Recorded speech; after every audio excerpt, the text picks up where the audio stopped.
we go then, let's get this gun put back together.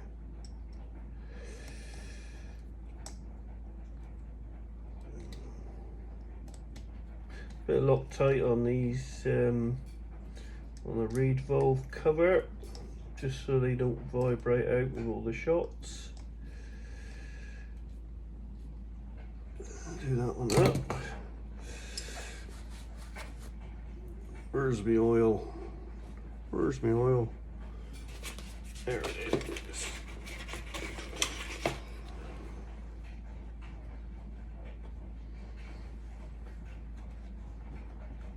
Yeah, apparently the gun, this gun, the customer said it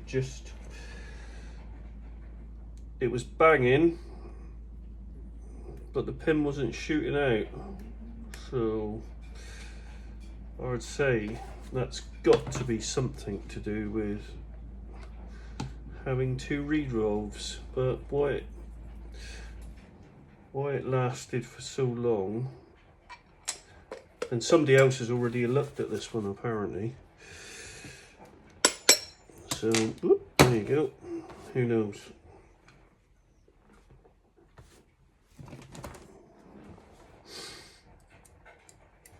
Get the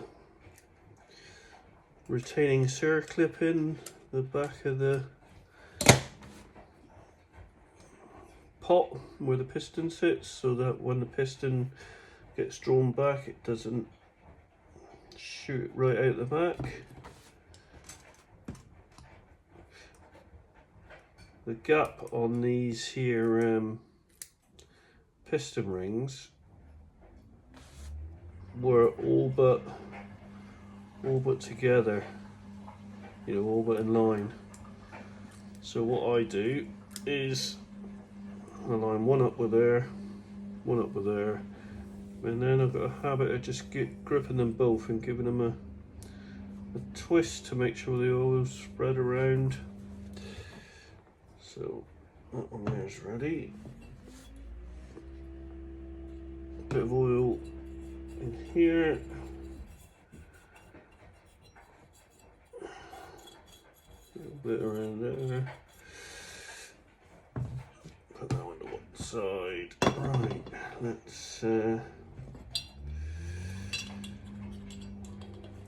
carefully get the, there you go, slide the piston rings in. Right, that one's sat there. Alright, where's the other bits?